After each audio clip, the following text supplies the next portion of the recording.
Om Asato Ma Sadgamaya Tamaso Ma Jyotirgamaya Mrityurma Amritam Gamaya. Om Shanti Shanti Shanti. Om, lead us from the unreal to the real. Lead us from darkness unto light. Lead us from death to immortality. Om, peace, peace, peace. Om Namah Shri Yatirajaya Vivekananda Surai Satchit Sukha Swarupaya Swami Netapharine. Salutations to Swami Vivekananda. Today, welcome to this very auspicious day. We are celebrating the 158th birth anniversary of Swami Vivekananda. Especially here, it's being celebrated around the world, but here especially, this center, we have the proud heritage of having been founded by Swami Vivekananda himself.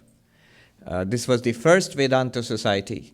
After he came to the West in 1893, the World Parliament of Religions, and then New Yorkers, always enterprising, they grabbed him first. And they said, you come to our city and you start something.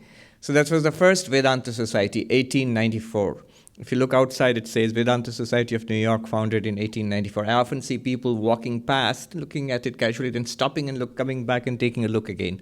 1894, so many years ago.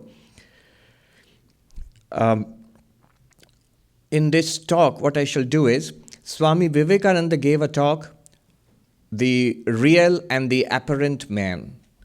And he gave this talk in New York, in the Vedanta Society. Not in this building, because this building we got 100 years ago in 1920. But before that, it was in different rented locations.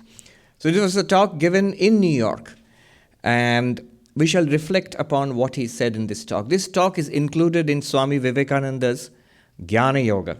Swami Vivekananda said later on that he always intended to write a book on Advaita Vedanta.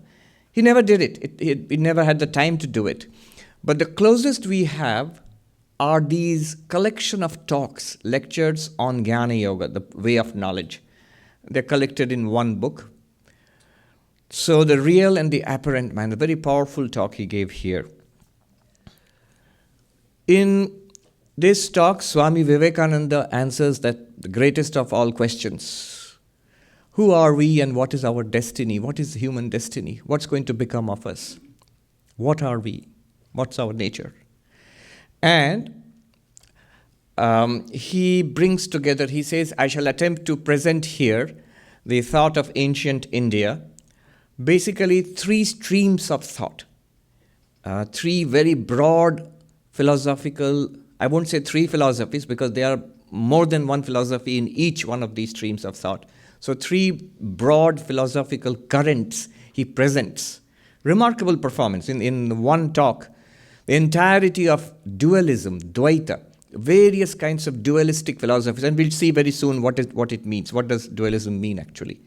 And then the opposing current in the form of opposing to dualism, in the form of Buddhism. He presents that too. And finally, works out a harmony in non-dualism, in Advaita. So dualistic philosophy, Dvaita, and Buddhistic philosophy, each of these, you can say there are a bunch of schools of philosophies actually.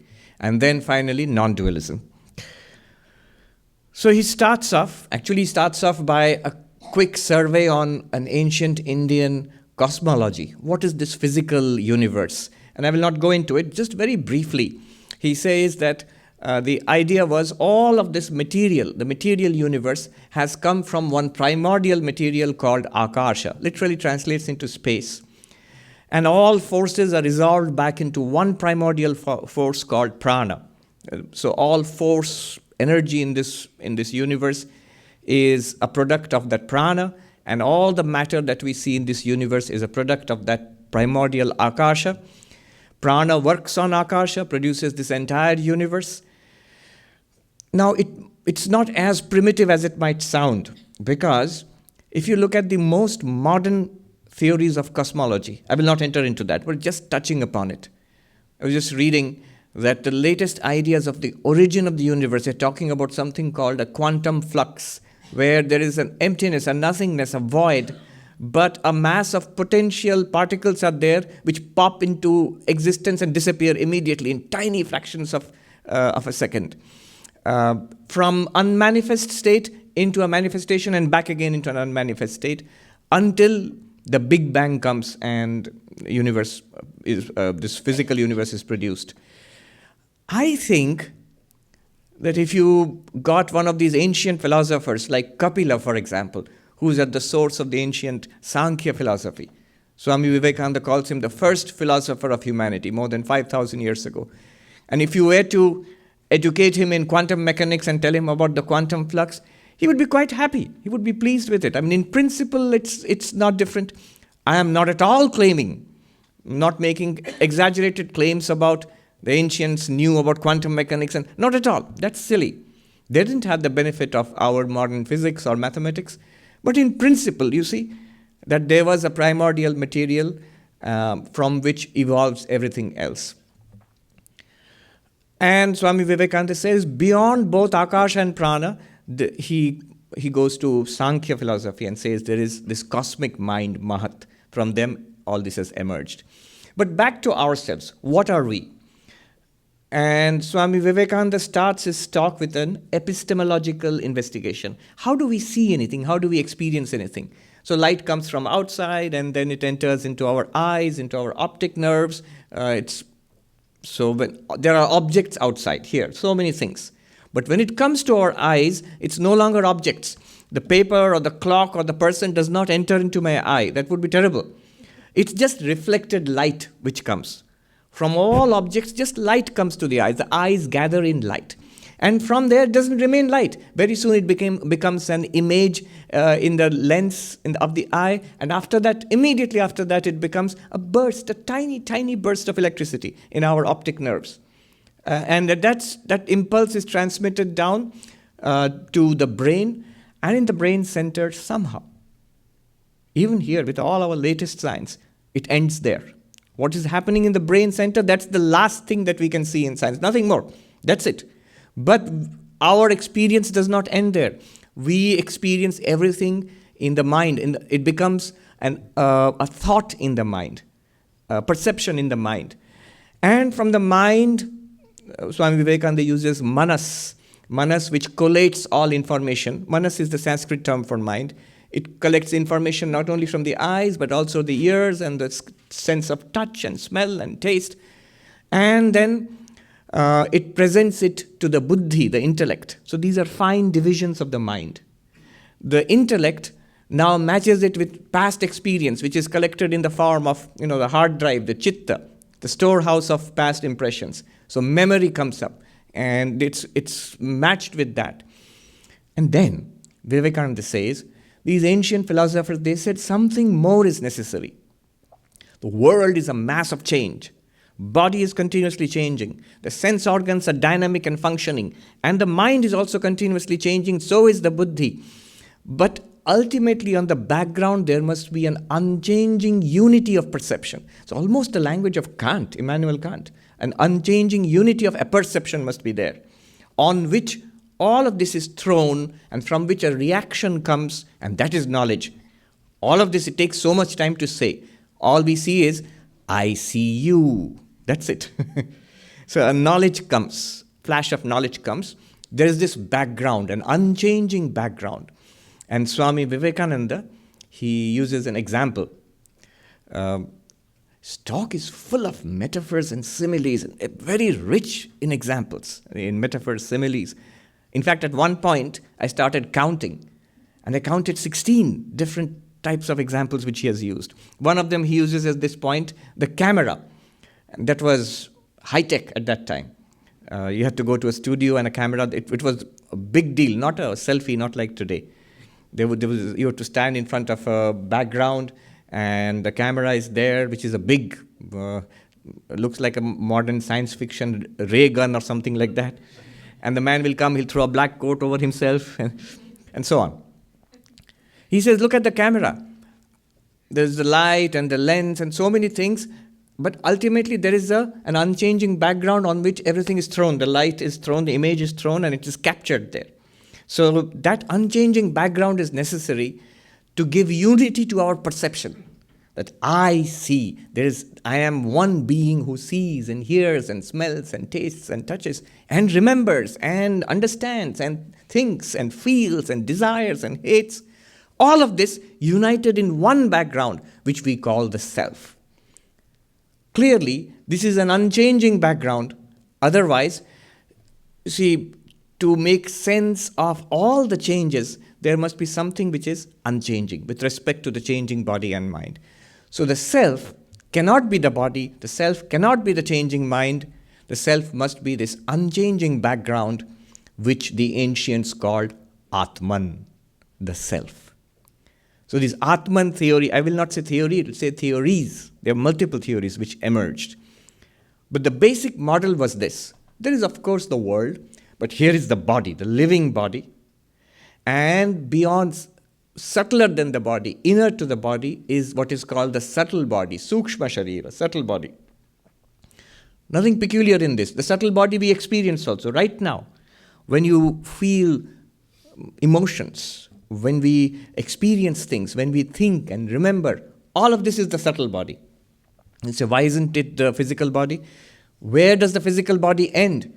Even the most sophisticated instruments at our disposal will end with the functioning of the brain and the nervous system. None of them will reveal to you love or hate or understanding or memory or forgetfulness. Yes, they will reveal what are called the neural correlates of these things. The activities in the brain, but it's not exactly the same thing. When you taste a cup of tea or coffee, the warmth and the texture and the fragrance and the taste that you feel that. You don't feel a burst of electricity. Nobody does that. When you see color, you see red. You don't see a burst of electricity. The scientist is seeing the burst of electricity, and you are experiencing the first person experience, which are called qualia. What is the connection between these? That is the cutting edge of thought in modern consciousness studies. That's called the hard problem of consciousness. And I can see people rolling their eyes. I'm not going to go into that. One of my favorite subjects, but I'm not going to go into that. So, ultimately, there must be something beyond the physical body, and that the ancients called the subtle body, which we all experience all the time. But something beyond the changing subtle body also, which these dualistic schools called the self, the Atman. So self is our real nature. We are actually not this physical body, because the self existed before we had a physical body. And the self exists, the Atman exists now that we have a physical body. But one day the physical body will die, and the self continues to exist. I will not go into the arguments, but it's not very difficult to see why they would have thought that. Because when death comes, what is the empirical evidence? The empirical evidence is here was a living body, now it's a dead body. Nobody has the evidence that the self, the Atman, is dead. How do you know? It's only the person who was getting the first person experience within, that person is qualified to say yes or no. But if the person says, yes, I am dead, that means it's not dead. We cannot contact that person because the means of contact are dead now, because the body is dead. So the ancients evolved this idea, if the self cannot die, the subtle body also does not die. The Sukshma Sharira, thoughts, feelings, emotions, our past experiences, samskars they are called. And these ones, the Atman gathers to itself the subtle body. Physical body is dead. Atman gathers to itself the subtle body and leaves the inhabitable dead body. The body cannot be used anymore. It goes. Why does it go? Where does it go? Why does it have these experiences? So the great theory of karma. So why should I believe in karma? Karma is nothing but cause and effect. And everybody believes in cause and effect. Entirety of science is cause and effect. What we call common sense is causality. There are causes and there are consequences. Actions and consequences, causes and effects. Everybody knows this. And even a child, even the more intelligent of the animals, they have a sense of causality. If I do this, that will happen. So causality, that applied to our personal life, is the law of karma. So this is something that the ancient Indians believed in, irrespective of schools. All the dualistic schools believed in it. All the Buddhist schools believed in it. All the Jaina schools believed in it. And the non-dualists also in their own special way. Karma is upon the departed soul. Now look at the words, they make sense. Departed soul. What has departed? Not the physical body, that's gone, dead, buried, burnt, whatever. The departed soul is the Atman plus the subtle body.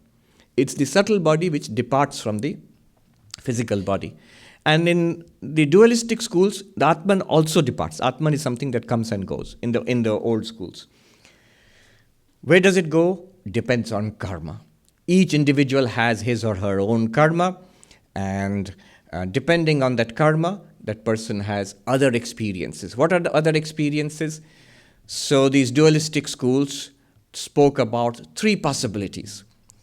So Swami Vivekananda is here just sort of summarizing the thought of these ancients. Three possibilities after death. One is that those who were very spiritual, very devout in what sense? There was also the idea of God. What is God? Among all these selves, the Atma, there are many Atmans. Among all these Atmans, there is one special Atman. We are all Atman, soul, separate self. But one special Atman, not only is it immortal like each of us, but it's also all-powerful. It is the creator of the universe. It's basically the self or the soul of this physical universe. And they called it God.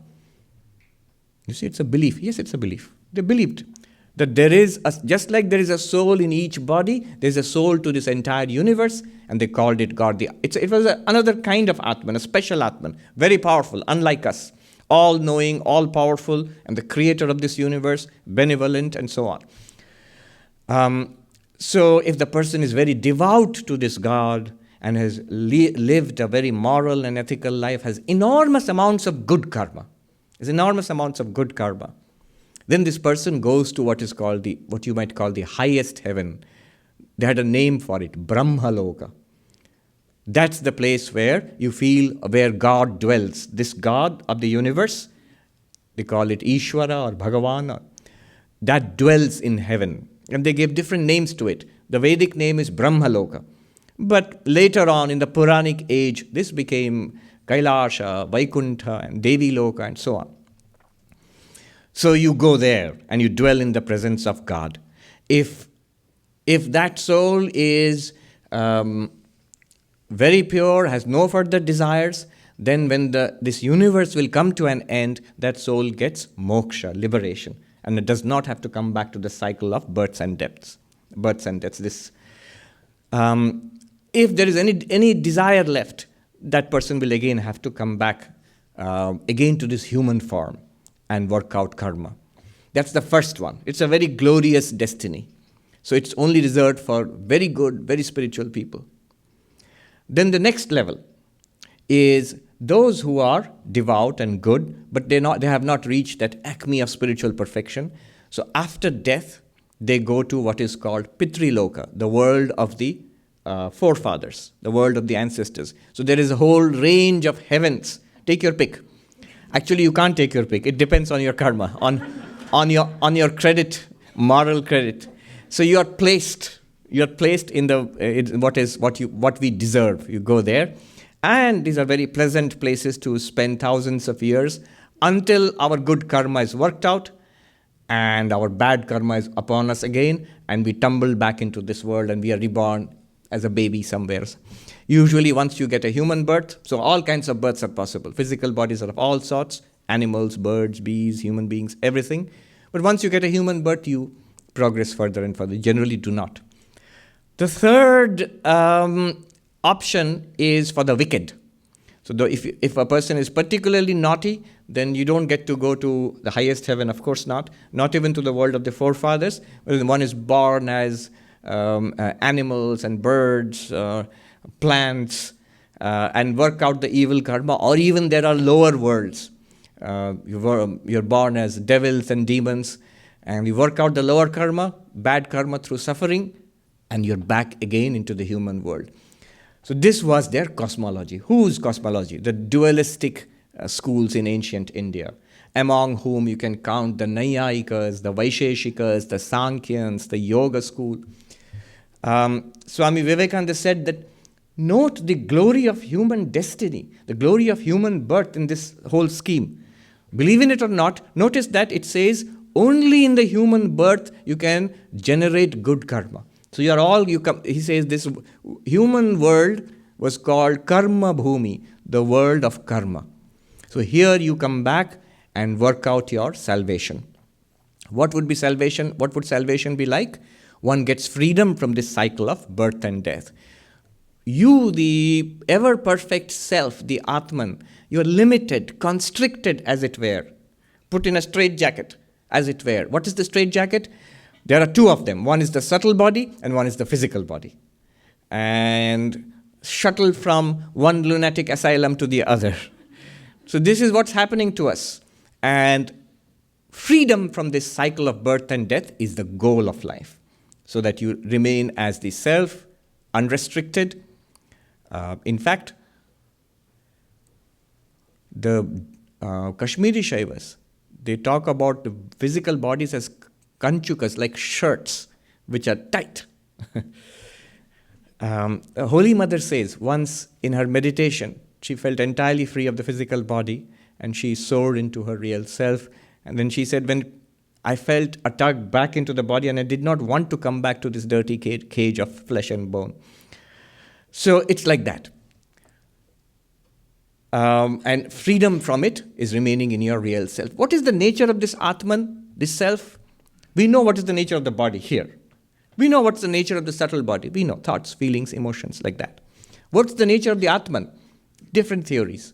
The Nyaya Vaisheshika school said it was like a substance, a dravya, not conscious in itself, but when it comes into contact with the mind, you experience awareness and thoughts, feelings, emotions. The Sankhya school said, no, the self is conscious. It is consciousness itself. Its very nature is consciousness, awareness. Only when you come into contact with the mind, this consciousness is reflected in the thoughts and feelings and you experience that awareness.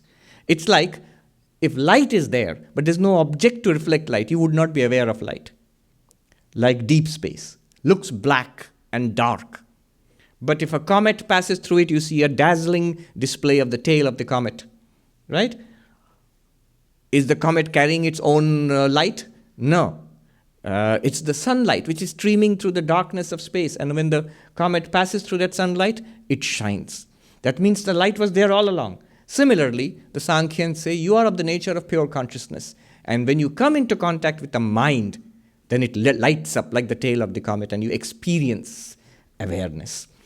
Anyway, these were different ideas. But the basic idea of the self was we are an immortal being.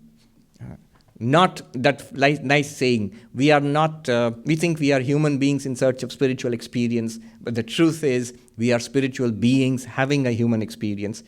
The dualistic schools would entirely agree. That's what they wanted to say. We are spiritual beings, this Atman, in plural. Each of us is a separate Atman. So far, so good. Very nice cosmology. And this is basically the idea behind most religions. In Hinduism, the Vaishnava, Shakta, Shaiva idea, we are all Jiva, separate beings. And there is a God. You can call it Shiva or Shakti or whatever you want to call it, Vishnu, whatever you want to call it. Same idea. And we go through heavens and hells and earths and finally get liberation and remain in heaven, in the presence, highest heaven, Brahmaloka, in the presence of God. Same idea in Islam and Christianity and Judaism, everywhere. This is the dualistic idea. So far, so good. But now comes the Buddhist, who is very skeptical about this whole picture. The Buddhist asks, where is this precious Atman of yours? Where is this great God of yours? We experience a changing body. Here's the body, changing. Nobody doubts that. We experience the world and the body, which is a mass of change. We even experience the mind, which is a mass of change. Thoughts, feelings, emotions coming, rushing on and off, flickering in and out. But beyond this, why talk about an Atman? What are the arguments? Where do you know? Where is the proof of such a thing? That there is a body and a mind and an Atman, a third entity. Where is the proof of such a thing? No, there must be a unity, a changelessness behind all the change. Otherwise, how would you have? They attack, the Buddhists attack this. Why does it have to be a changeless entity? A relatively changeless entity can serve as much, like the mind is changing very fast, and related to that, there is another part of the mind which does not change so much. And that one can cognize this one. So there are a lot of arguments started. Tremendous philosophers came up, and they had this idea of not self. Self theory versus not self theory. Atma theory versus anatma theory. Great philosophers. About 500 years after the Buddha, Nagarjuna, Vasubandhu, Dignaga, Dharmakirti, Chandrakirti, Ratnakirti, one who wrote the Bodhicharya Avatar, Shantideva. Incredible. A great flowering of philosophy took place when the Buddhist philosophers attacked the dualistic Hindu schools, challenging them to prove the existence of this Atman. Because without Atman and without God, God and self, without soul and without God, the whole dualistic religion collapses. What's it for? What does it talk about? So this tremendous attack started. And the dualistic schools also produced great philosophers who fought back. And this fighting was, of course, highly intellectual.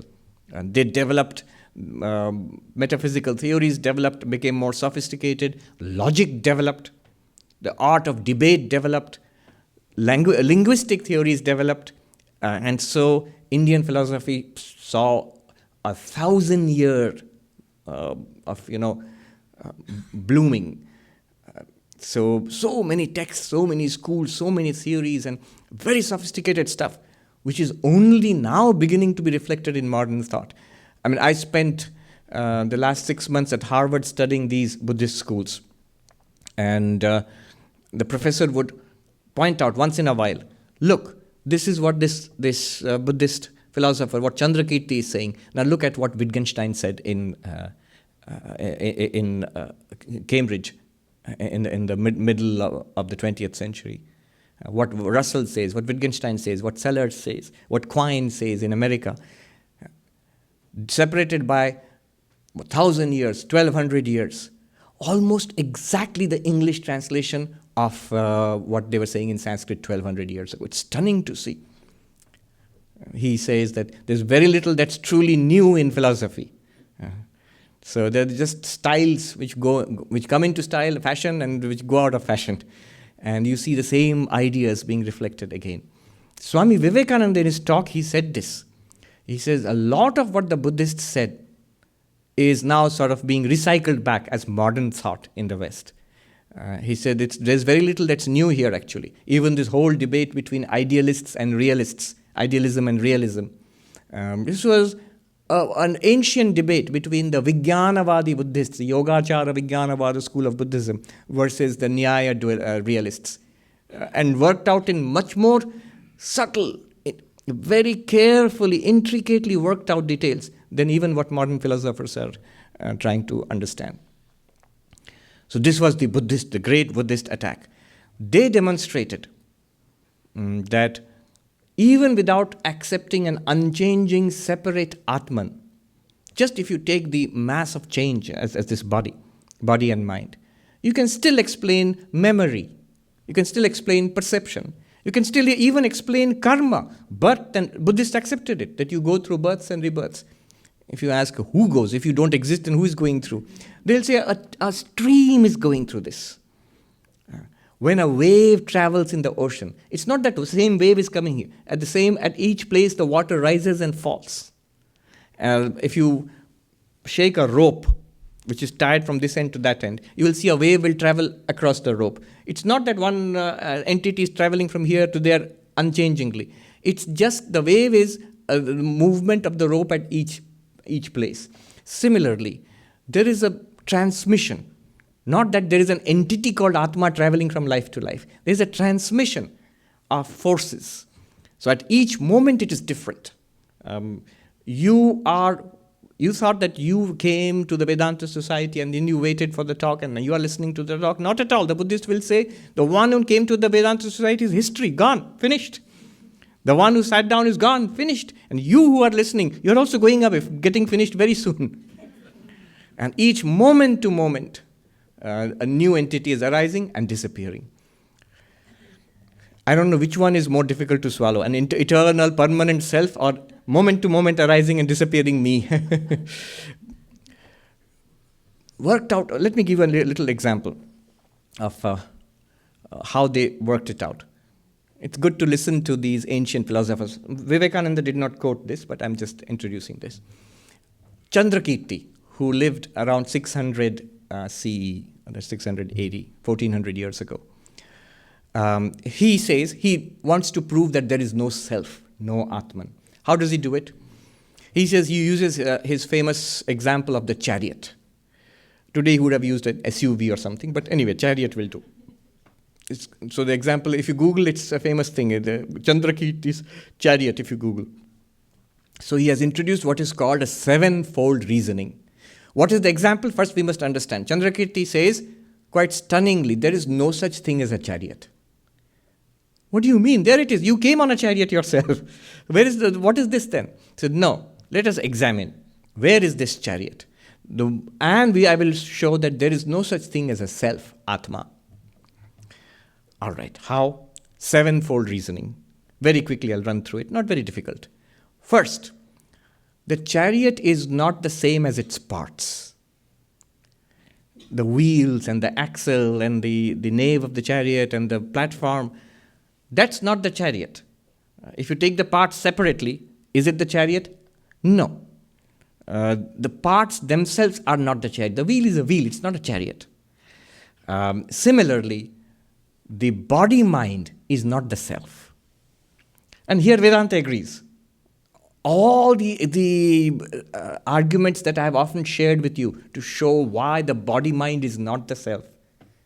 Same things Chandrakirti says. 300 years before Shankaracharya. Why is the body-mind not the self? Because it's an object and you are the experiencer of that object. Because it is changing and you admit yourself that I, the self, am unchanging. I was the same self, the same I was in the baby body, in the child's body, in the teenager's body, in the middle-aged person's body. Body is changing so much. Then how can I be the body? If I am unchanging and the body is changing, unchanging cannot be the same thing. The body and mind are composite, are made of so many parts. Organs, tissues and cells and so much of stuff is there. And thoughts, feelings, emotions, ideas. Which one of those parts am I? None. They are complex. I always think of myself as a unit. I don't think of myself as a committee. So I am unit, identity, one, and the body is many. So these arguments Chandrakirti gives to show that what you consider to be the self, the Atman, it can't be the body, which is an object, which is changing, which is composite. Because you admit yourself, the self is not changing, the self is the subject, self is one. So the self cannot be the body, just as the chariot is not the parts. 1. 2. The chariot is nothing apart from the parts. Is there a chariot apart from the parts? If you say, there is no space for all the parts here, just keep the parts aside, but you can park your chariot in front of the... That can't be done. There is no chariot apart from the parts. The parts are not the chariot, and yet there is no chariot apart from the parts. Similarly, is there a self apart from the body and mind? That's what you are claiming. See, this is the crucial claim of the dualistic schools. Where? Prove it. Every argument that the dualistic schools give to show a separate self is necessary, the Buddhists counter by giving arguments to show that whatever reason you're giving, memory, going from life to birth to life, and the karma, the unity of perception, all of these can be explained without a separate self. They can be explained with the use of the mind itself, body-mind itself. Second, the chariot is not apart from the parts, and the body and the self is not apart from body and mind. There's no self. You can't demonstrate. Third, is the chariot, is it the possessor of the parts? You might say, Look, you are just playing with words. I am not saying that I am the hand or the belly. Or I am not saying that I am something separate, another entity apart from this. I am saying I am the owner of this body. It is my body. Chandrakirti says, is that so? Is the chariot the owner of the parts? Is there such an owner? Is the chariot such an owner which says, these are my parts? There is no such thing which owns the parts. Similarly, where is this entity which owns the body? I own it. But that's the body which is saying it. And behind it, it's the mind which is saying it. Apart from that, where is this owner? Owner. There is no chariot which is the owner of the parts. Fourth, there is no chariot which is the container of the parts. That means, is the chariot something like a basket in which all the parts are put? Is the chariot a thing in which the parts have been kept? No. There is no such chariot. Similarly, the self is not something in which the body-mind has been kept. Self is a container which has the body-mind, like a basket with flowers in it. So are you the Atma in which there is body, mind and thoughts and feelings? No, there is no such thing. You can't demonstrate. That's the fourth one. Fifth one, the opposite. The parts are not a container in which the chariot is there. Are the parts like a basket in which you have put a chariot? Keep the parts and then can you find there is something called the chariot in the parts? No. The body-mind, the Buddhists call it the skandhas, the 5 skandhas, panchaskandha. The body-mind aggregate, they use the word, English translation is aggregate. The body-mind aggregate is not like a basket in which the self has been put. So the parts, the self does not contain the body-mind does not contain the self. Is the body-mind like a basket in which the self is put? It's like, what I'm asking is, here is the body-mind in which you can find a liver or a kidney. Can you find a self? Is it taught in physiology class? Here is the body, here is the liver and kidney and all of that. And then there is one more self located just between the 2 kidneys or something like that. No, you can't find that. But we say that it is in the Atma, in the heart. And well, which cardiologist will say, I've discovered the self? No, with open heart surgery, you have to be careful not to touch the self. You have to cut the heart, don't cut the self. No, it is not an entity contained in the body-mind. Similar, just as the chariot is not an entity contained in the parts of the chariot. That's 5. Then, the 6th one is, the chariot is not a collection of its parts. If you take the parts and give a set, is it a chariot? No. Similarly, the self is certainly not a collection of body and mind. If you take a lot of organs and thoughts and feelings and emotions and say, this is the set, is this the self? No. Nobody agrees. Even the dualistic schools will not agree to such a thing. The last one, the 7th one. Look, I am saying, you're just trying to confuse me. Chariot is when you connect the parts together, that shape is called the chariot. The shape of the parts is called the chariot. But which part looks like a chariot? Which part of the chariot has the shape like a chariot? No part. It's only a shape which emerges when you arrange them in a particular way. That shape does not belong to the parts. Similarly, you can't say that the self is the form which is generated by the arrangement of the parts of the body. Clearly, the form belongs only to the body. Forget the mind. Mind is also not involved in the physical form. And that form continues to change. That cannot be the self. Sevenfold reasoning. Sevenfold reasoning. There is no Atma. The body and mind are not the Atma. There is no Atma apart from body and mind, and so on. So sevenfold reasoning, Chandrakirti, is called Chandrakirti's chariot. Notice one thing is missing in this chariot. If you look at the Kathopanishad chariot, there's the same chariot, but the passenger is there. In Chandrakirti's chariot, there's no passenger. Self-driving car. Google car.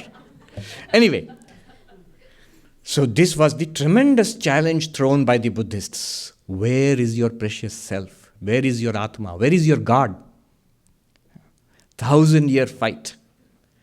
If you think arguments in Vedanta are subtle and sophisticated, they are childish compared to what went on between the Buddhists and the dualists. Between the Buddhist schools on one side, the Sautrantika, Vaibhashika, Yogachara, Vijnanavada, the Shunyavada, Madhyamaka schools. And later on, this was all transmitted to Tibet. When finally the Nalanda University was destroyed by invaders, and Buddhism was sort of reabsorbed back into Hinduism and disappeared from India. But the essential teachings, they had already spread to other parts of Asia, but the deep philosophy was transmitted to Tibet, and I learned recently how much of it has been transmitted to China. Very sophisticated Chinese Buddhism is there. All these things in China, in Chinese language. And Tibetans developed them further for 1,000 years more. Great philosophers whom I had never heard of until I studied them last few months. Tsongkhapa, Mabja, and there's so many others. There's one philosopher called Tsongkhapa who's regarded like the Shankara of Tibet, and of that category, of that level. So this was the Buddhist assault. Philosophy developed, but then what is the truth then? Then comes the non-dualist. Swami Vivekananda says, the non-dualists come and say, Advaitins, they come and say, the dualists are not wrong. There is a self. But it's difficult to appreciate. Why? Swami Vivekananda says, imagine, most of us, we experience a world of change. This one, our lives, and a changing body, and a changing mind. There are very few people who have experienced the calm ocean which lies beyond. It can be experienced. Yogis have experienced it. But that's not the common property of everybody. That's why Buddhism has a peculiar hold. It immediately appeals to us because it seems to be talking about our day-to-day experience. That's it. You don't have to... What the dualistic school said, that reality, you have to take it on faith until you experience it. Whether you call it God or soul, you have to take it on faith. But that does not appeal so much, especially in today's age, when it's an age of reason and logic and science. It's Buddhism. In the West, you will see it's, especially America, Buddhism is very, very popular.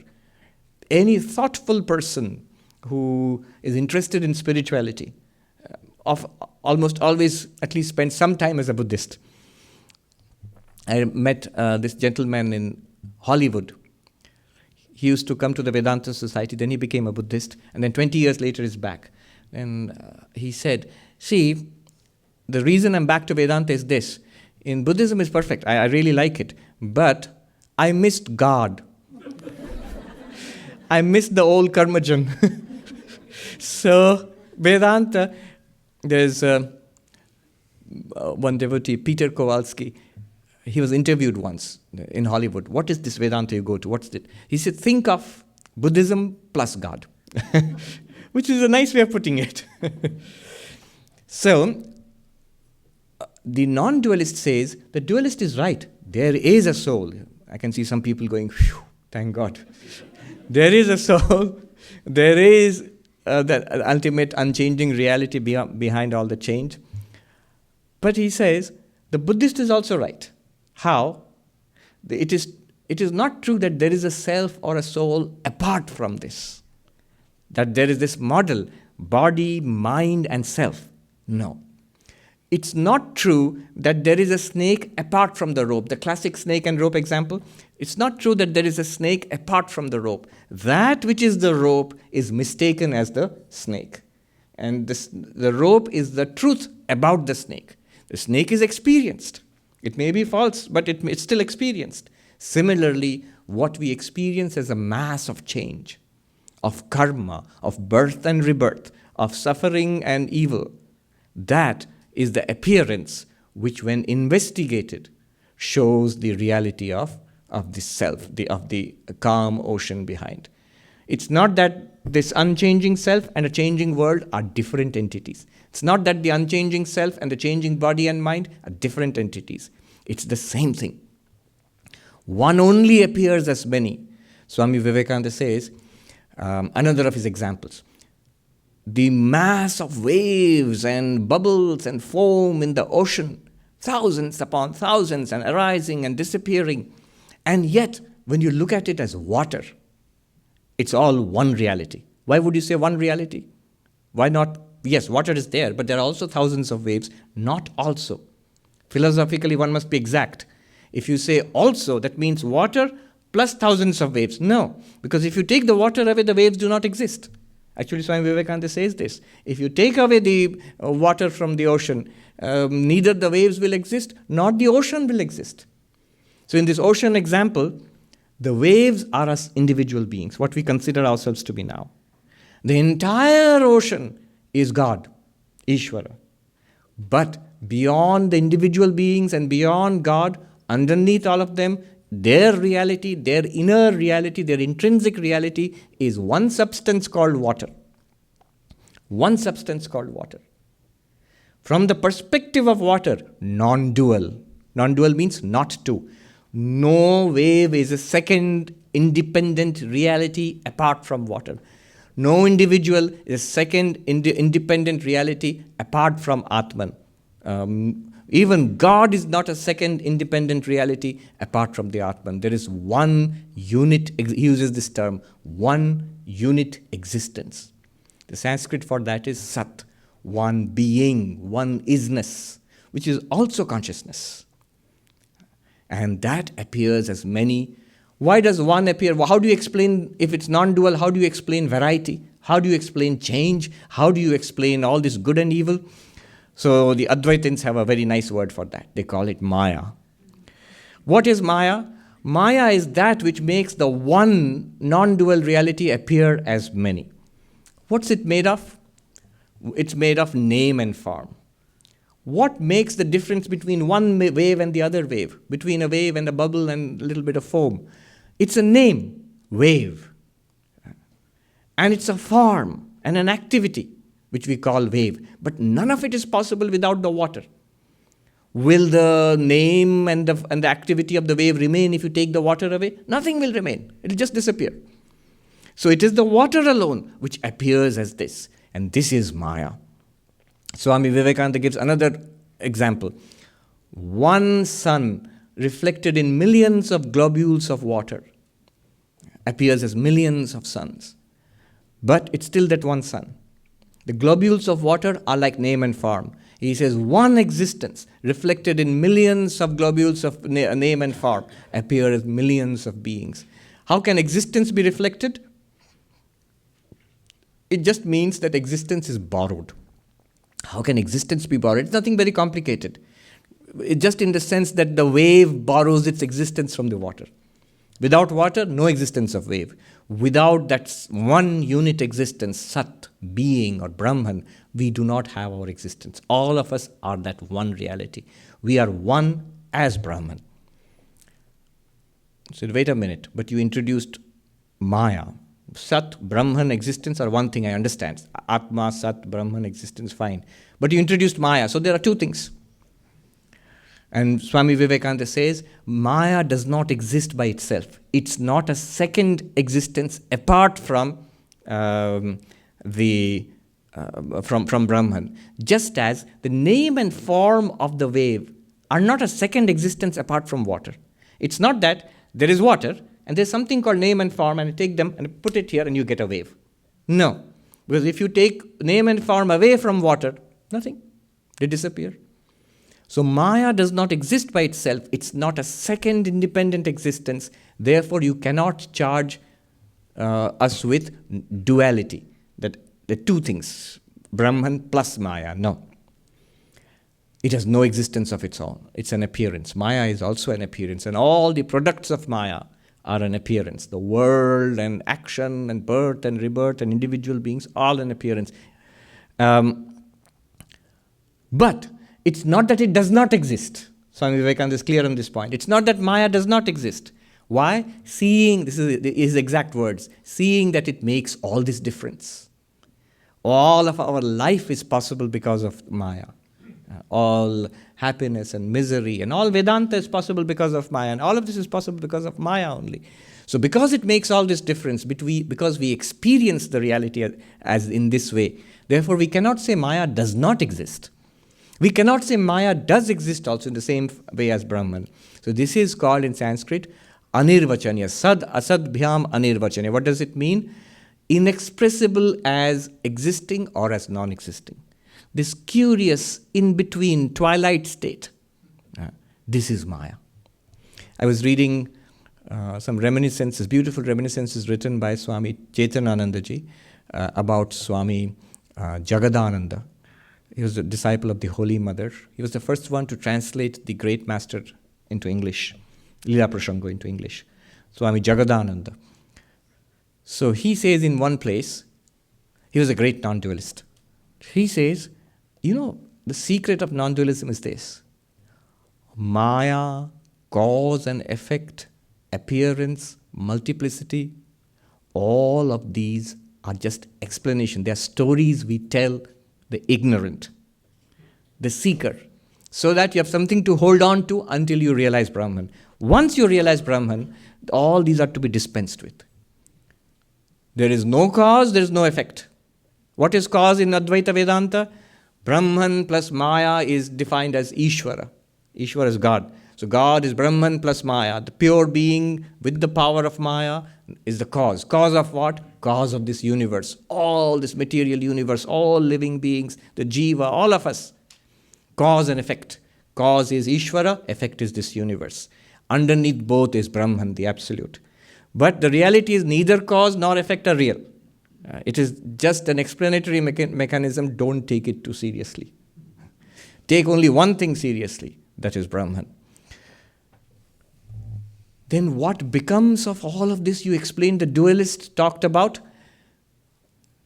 birth and death and karma and heaven, going to Brahmaloka and Pitriloka, the different worlds, being born as animals and birds and human beings and going life after life. All fairy tales. Swami Vivekananda says they are all children's tales that we tell each other. But he says, be very careful. The modern materialist will say, but that's what we are saying. All those heaven, hell, God, all that is fantasy. It's just superstition. It's just fairy tales. Vivekananda says, that's one big mistake that the moderns make. We consider all of this to be mythology except this life. What Advaita Vedanta is saying is that this life too is a mythology. All of it is mythology. He says, it is all you, my Lord, or all I. But this division between I and you, this duality is Maya. All that appears is I, the self. Or, if that's too much, then all that appears is you, my Lord. That also is possible. That's the devotee's attitude. Both are spiritual attitudes. But I and you, this separation, this is samsara. We are one with the God of the universe, Swami Vivekananda says. Aham Brahmasmi. This is the solution of the non-dualist. Then the question arises, all that's good to say. How can God commit sins? How can God do bad things? There's so much evil. The problem of evil and sin comes up. Swami Vivekananda is especially hard on this. He says, we see sin only when there's sin within us. And then he gives this cute example of the baby who's in a room and there's a bag of gold there and a robber comes and steals the bag of gold. But for the baby, it's neither gold nor a robber. There is nothing particularly precious about the gold. There is nothing sinful about that person who's called a robber. No, there is no sin in the heart of the baby because of innocence, not because of Vedanta. And there is no sin in the heart of the enlightened person. Vivekananda says that it is a sin to call man a sinner. He says there that man alone is a sinner who sees sin in others. You can imagine the devastating impact it would have had in 19th century America at that time. People were stunned, but it gave them a new way of looking at religion and spirituality. What happens to these heavens and hells? He says these are like dreams or hallucinations we see. When the mind is colored by wickedness, this reality itself appears to be hell. When the mind is colored by goodness, this reality itself appears to be Pitriloka or Brahmaloka, the world of Brahman or the world of the ancestors. And then when this mind becomes enlightened, it is all Brahman. God alone exists. So this is the idea of Advaita Vedanta. Advaita Vedanta, what it does is divides into two levels. Ultimate truth, Paramarthika, where Brahman alone exists, and a Vyavaharika, transactional level of truth, where even dualism is accepted as true. So, this is the great conclusion. What is the result of this knowledge? What is the result of this knowledge? Swami Vivekananda says that the result is all fear will go away. Whom to be afraid of? Who can harm me? I am immortal. Who can harm me? There is no second being apart from me. What do I need in this world? All desire will disappear for things of the world, because I am all beings. All beings are appearances in me. All heavens and hells will cease. All desire will cease. All action prompted by desire will cease, and therefore the results of actions also will cease. With the disappearance of karma, life and death also disappear, and one radiant unity alone exists. That one radiant unity, that Brahman, is the real man, the real person. Apparent and real. So Swami Vivekananda says the reality is that. So that is the reality spoken of by Advaita Vedanta. I remember there was this great philosopher in late 19th, early 20th century in Cambridge, F.H. Bradley. So there was a period of idealism in British philosophy up to the late 19th century, early 20th century, before it was replaced by positivism and other things. So Bradley was one of the elder contemporaries of Moore and Russell. And he wrote this book, a classic, called Appearance and Reality, which is very Vedantic. And we had it in our library. I remember when I was a novice, about 20 years ago, in the Belur Math library, an old copy with little holes made by insects. But when I started reading it, I found it's amazing. It is two parts, appearance and reality. So first part is appearance. And the way he argues to show that what we experience in the world, it must be an appearance. It can't be real in itself. It's so Vedantic. And I remember we used to have this professor who would come and teach us, Nirodvaran Chakravarti. He was a retired professor of philosophy in, I think, Jadavpur University. He was a disciple of Swami Abhedananda. So wonderful, very good teacher, very short man, big eyes, booming voice, old gentleman. He would come and I asked him, "Sir, can you teach me this book, Appearance and Reality?" The old man was so delighted. He said, "Maharaj," I was not yet a monk, brahmachari. He said, "Maharaj, you want to read this? Nobody wants to read these books today. Aajkal to kyun padhte chahe na ye log? Nobody wants to read these things today. I will certainly teach you." And the old man, he gave up something very, very valuable for Indians, the afternoon siesta. He used to come to our monastery and he would rest in the afternoon, and then afterwards he would teach us philosophy. So he gave up that siesta. He said, "If you are willing to give it up, I'm also willing to give it up." And he would teach me Bradley. So in the monastery on the bank of the Ganga, we are studying this late 19th century British philosopher. I got only up to appearance. I didn't get to the reality part. But this is the reality according to Vivekananda. It was just a couple of months back. It was amazing. At a philosophy class on Buddhism at Harvard, in the philosophy department there, divinity school there. So Professor Garfield was talking about the Shunyavada Buddhism. He said, "Have any of you heard about Bradley?"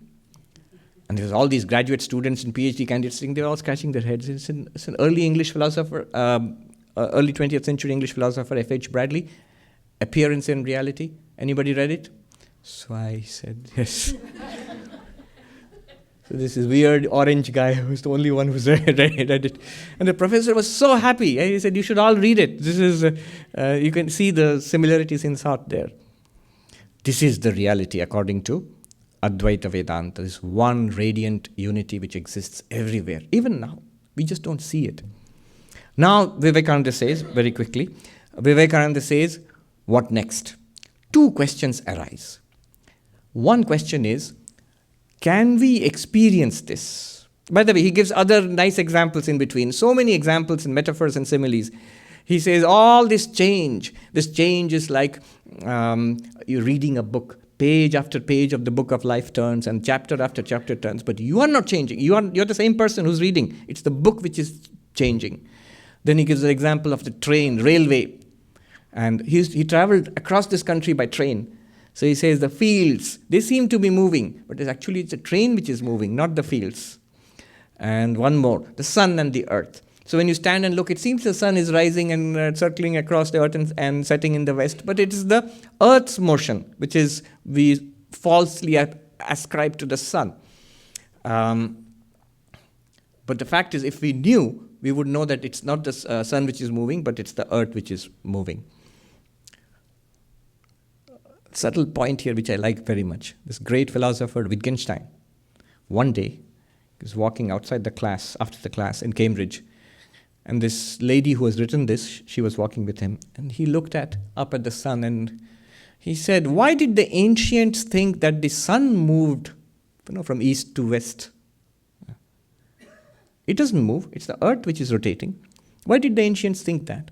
And the lady said, but professor, that's what it looks like. That's why they thought that it looks like that.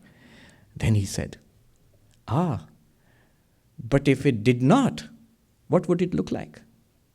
But if it was the other way around, if the earth were moving and not the sun, what would it look like? It would look exactly the same. Why is this important?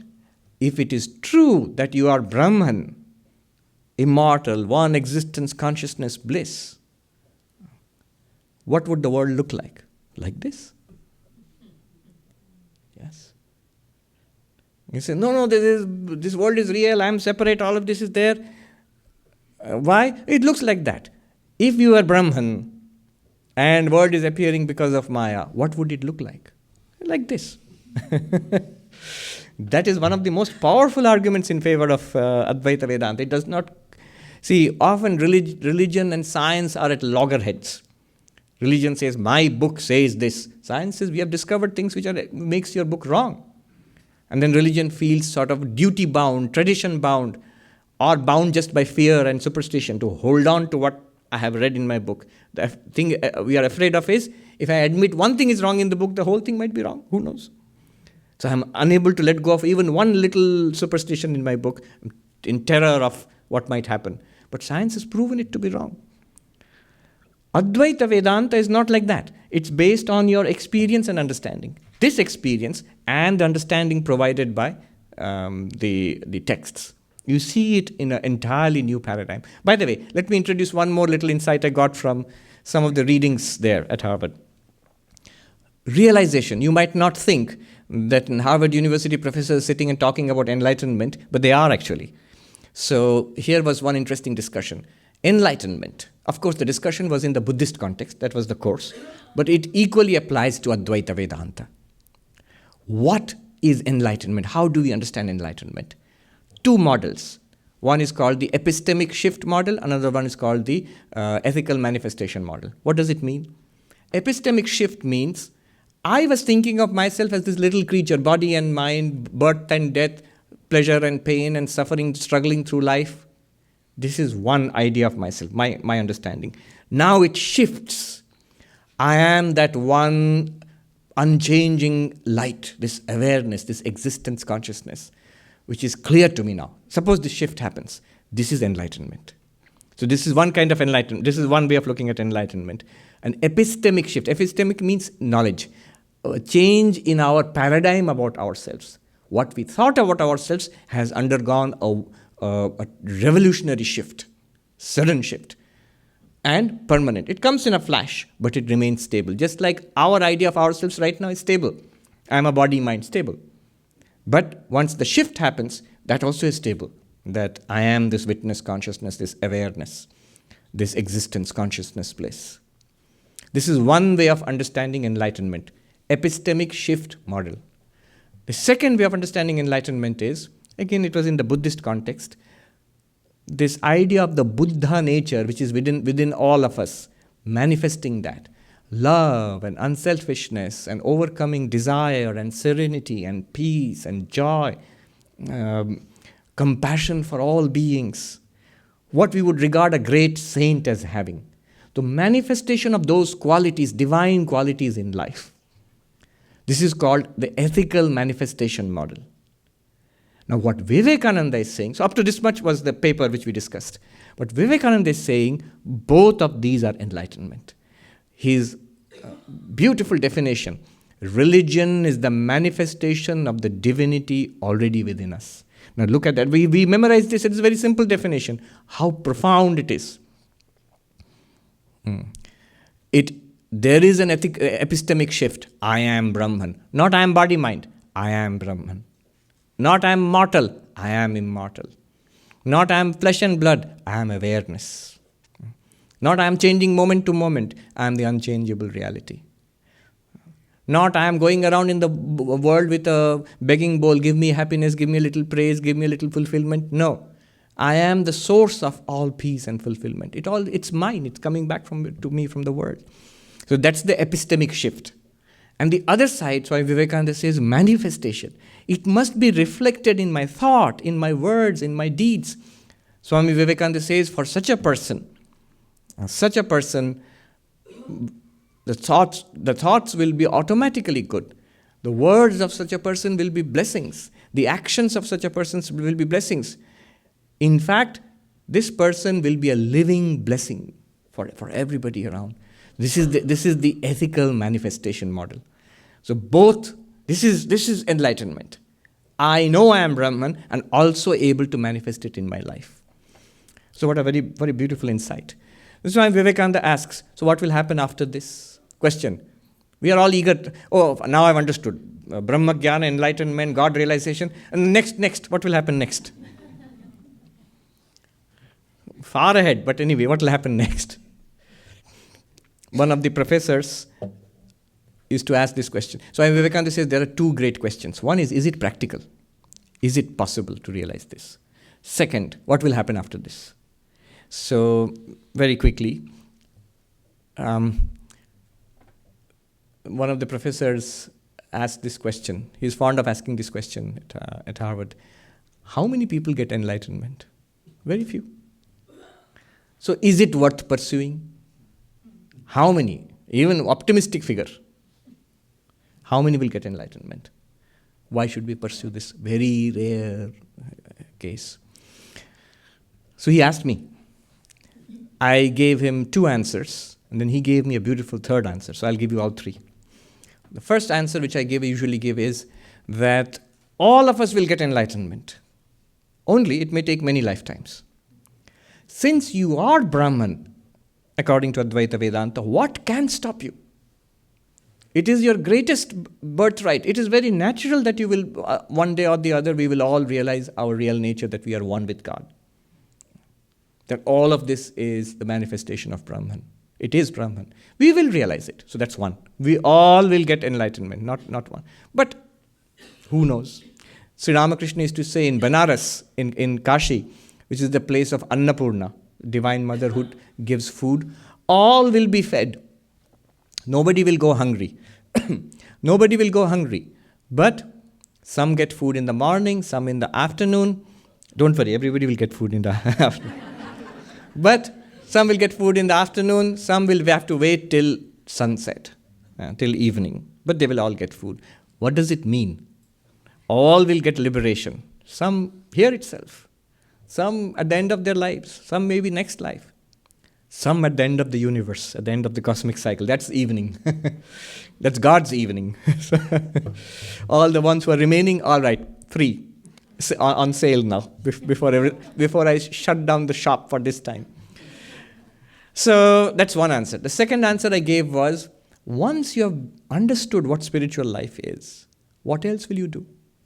What else will you do except pursue enlightenment? Maybe you will not get enlightenment. What else will you do except pursue this? What else is worthwhile? Everything else in life will go on, but this will become your central pursuit. What else is worth doing? Then he said, those are good answers, Swami, but they're sort of ultimate, abstract, philosophical answers. Let me give you a practical answer. Why one should pursue enlightenment? I said, what is that? He said, once you start, whether you get enlightenment or not, day to day, the benefits that flow, the peace and the joy and the sense of security and strength, sense of protection, it slowly becomes the most valuable thing in your life. Whether enlightenment is there or not, we don't know, but you can never let go of it anymore. I like that answer. That's a very practical answer. And for most people, that's how we are continuing actually. So, what happens? Is it practical? Yes. Swami Vivekananda said, in fact, in that lecture he said, by the touch of such extraordinary persons exist who have realized it. And in fact, I met one such person, and by his touch my entire life was transformed. I will tell you about him next Sunday, he said in that talk. which means he must have talked about Sri Ramakrishna in the next Sunday lecture, he says. I will tell you about him next, I will speak about him next Sunday, he says. Now, what will happen after enlightenment? Swami Vivekananda gives two examples. I'll give those and I will stop then. The two examples are, one, the example of two wheels which are going and connected by a pole. They're rolling along. And you take an axe and cut the pole. And one wheel stops, the other goes on rolling for a while and then falls. Similarly, one of the wheels is the real self, pure consciousness. And the other one is the apparent self, the ego connected with body and mind, the one which is changing all the time, the one which we think we are. One is the real what we think we are, the real thing which we are, Brahman. The other one is the jiva, the apparent self. And they are connected. How? By no connection at all. The only connection is ignorance. When you cut the pole which connects, which is no pole at all, it's just ignorance. In Hindi they say, Bevkufi matra hai. It's only foolishness which connects the two. Ignorance shows you, I have never been that other wheel. I am Brahman. Once you do that, it's cut. But the other wheel will not stop. It will go on. The force of karma is upon it. It will roll a little more and then come to a stop. Same example I found in Buddhism, Tibetan Buddhism. Very interesting. The example of they call it the example of the strong potter. So the potter makes a pot and the potter's wheel is there. So strong potter gives a very strong, push to it. Then he gets up and goes. The wheel will not stop immediately. 2 or 3 times it will go around and then fall. Similarly, body-mind will continue because of past karma. And this body-mind continuing because of past karma, this is called Jivan Mukti, enlightened while living. And Swami Vivekananda says, this is the goal of Vedanta. The goal of Vedanta is not to become Brahman. You are Brahman already.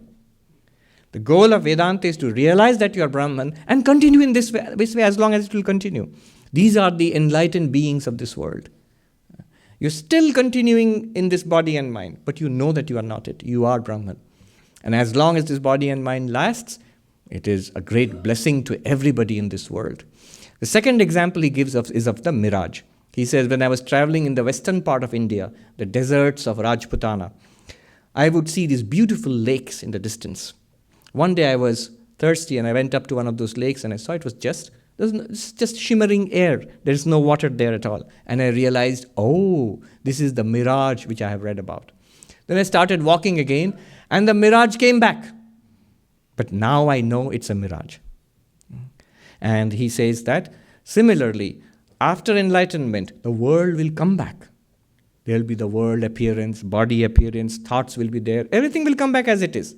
But, he says, weakened.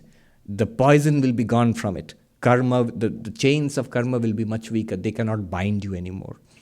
Sri Ramakrishna gives the example of a rope which is burnt and yet retains its shape. It looks like a black chain of, it's just ash, but it looks like a rope. He says it cannot bind anybody. In fact, if you blow on it, it will fly away into ashes. Similarly, body, mind, ego, all will appear, but it cannot do anything to you anymore. So, that is living while free. This mirage example, this was beautifully worked out mirage example in detail was given by Professor Garfield in one of his articles, which I liked very much. So I told him in the class that I'm going to steal this. And he said, examples are meant to be stolen, so good luck to you. So I'm going to use it now. If he's watching, thank you very much. He says, driving in the desert, say in Arizona, if you're driving there, or where is the desert? Arizona and Nevada. Now there are these mirages. There are different kinds of drivers. One is the new driver, and who does not understand it. So he is driving, and what does he see? Water. Oh, there's water there in the road, shimmering there. And it has to be explained to him that it's not water, it looks like that, it's a mirage. We, the ignorant people, are like that. We think, here is the world, here. It's like a mirage, but it's actually, we take it to be the real. There's a second type of driver who is the one who wears polarized. This is his addition to the example. He says he wears polarized glasses. Now, they didn't have polarized glasses in Buddha's time or Shankara's time. So he wears polarized glasses. In fact, it seems if you wear those glasses, you cannot see the illusion also. So polarized glasses are there. You can see everything, but you will not see the illusion, the mirage you will not see. So you'll see neither water nor mirage, nothing. He just says, what are you talking about? Nothing. That is like the yogi who is in Nirvikalpa Samadhi. What world? Body, mind world, nothing is there. So you're immersed in Samadhi, world disappears. Nothing is seen. You remain as the Atman. That's the yogic approach. Second. Third one is the person who has read about a mirage, who has understood. Driving along, he sees water. Oh, water. Then he remembers, no. Mirage. This is how it's happening. It looks like water. He thought it was water. And now it still looks like water, but he knows the theory behind it. Who is that? Professor. Who has read about it. And who has understood it. That it is Brahman. Because of name and form, it all appears as good and bad human beings and all of these. Appearing like that, affecting me, I know the theory. But practically it's not working. It still looks like that, looks like a real world for me. Not only world looks real, body looks real and feels real to me. Mind feels real to me. Desires and frustrations and unhappiness. I know these are all appearances in one radiant awareness. But still feels real and hurts. I know the theory, but it looks like this. He says this is the level of the professor. Of the seeker, we are understanding all of this, but when we come into contact with life, when we see the thing, we don't see mirage, we say water. And then we remember and understand the theory, mirage. Still helpful, good. We now begin to understand what it is. And the last one is the enlightened being, who does not even see the water. He sees, but he sees mirage. It is so practiced, so natural, he sees that here is an appearance. Here is Maya doing its job.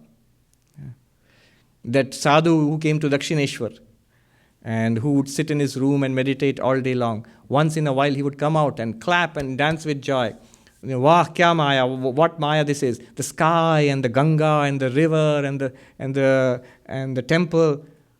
It's all Brahman, but it's appearing like this. Wonderful Maya, wonderful. Expert driver. He does not say, here is the river, but it actually name and form river. Really it is... Let me read. Chapter this one, it says, okay, this one is like this. No. For him, automatically, here is Brahman, but it appears like a river. What Maya, how beautiful, wonderful. And then would go back to his room and meditate again. So that is the level of the expert driver. We are now at the level, most of us, we are at the level of the driver who has read the book about the mirage. Now we're driving, but we're experiencing it again and again, getting problems. But afterwards, enlightenment is, we will still see the same thing, but we know it to be an appearance and Maya. What happens then? What good is it? Swami Vivekananda gives another of his beautiful examples. What good is it if you ask? He says, first of all, why should it be any good? Truth is good for its own sake. We should know the truth for its own sake. He gives the example of a baby. For the baby, the candies are the most important thing. A little child. And if you teach the baby about electricity, which was latest technology at that time, because Swami Vivekananda had met Tesla. I think he had met Edison too, but I'm not sure. Swami Abhidananda had met Edison. Edison took him to his lab. There's a description. Edison gave him one of the first gramophones too, which is there in Calcutta, in the monastery now. Some say it still plays. So he had learned about electricity, so he would use that latest example. Nowadays, no doubt he would talk about iPhones and all these things today if he had used that example. He says, if we try to explain about electricity to a child, the child will say, what good is it? Will it give me a candy? We are like that. I have no time to dilate upon this, but think about it. When I notice it, I mentioned it at the divinity school also. Here we are studying religion. But the entirety is what good will religion do to us? Will it solve, how to use religion to solve global warming? How to use religion, redefine religion to fit with LGBTQ? how to use religion to implement it in politics, the my liking. All these are, will it give me candy? If it doesn't, it's no good. I'm not saying I'm against this. This has to be done. Religion has to be useful to us in our society, in our day and time, our time. What is our problem? Religion should be able to help us to solve it, no doubt. But this is the secondary, the byproduct, the side benefits. The real benefit is what Buddha said, solving suffering at the deepest possible level. So Swami Vivekananda says, it does good. It does the greatest good. This is love, the highest of things. He says, he alone loves who sees God in all beings. That person alone loves who sees God in friend and foe. The husband loves the wife the more by seeing God in the wife. The wife loves the husband more by seeing God in the husband. The parents love, this is Swami Vivekananda's words. Parents love the children the more, seeing God in the children. The people love a holy person more by seeing God in the holy person. And the same people love the unholy person also, seeing God in the unholy person. The person loves, you will love your friend more by knowing that the friend is nothing other than God. And you will love your greatest enemy too, by knowing that that enemy is nothing other than God. This is the benefit. He says, if even a small fraction of humanity were to realize some of these truths, then this earth itself would be transformed into heaven. You're talking about what benefit will it give to society? Yes. Very inspiring, soaring words. He says, then what will society be like? Then gods will love gods. Gods will be playing with gods. Gods will be working with gods. It transforms the human into divine. This will be the benefit of this great philosophy. Hitherto, this philosophy, Vivekananda says, was restricted to a very few, even in the land of its birth. But now the time has come to broadcast it across the world. And nowadays he would be very happy with YouTube and all of this.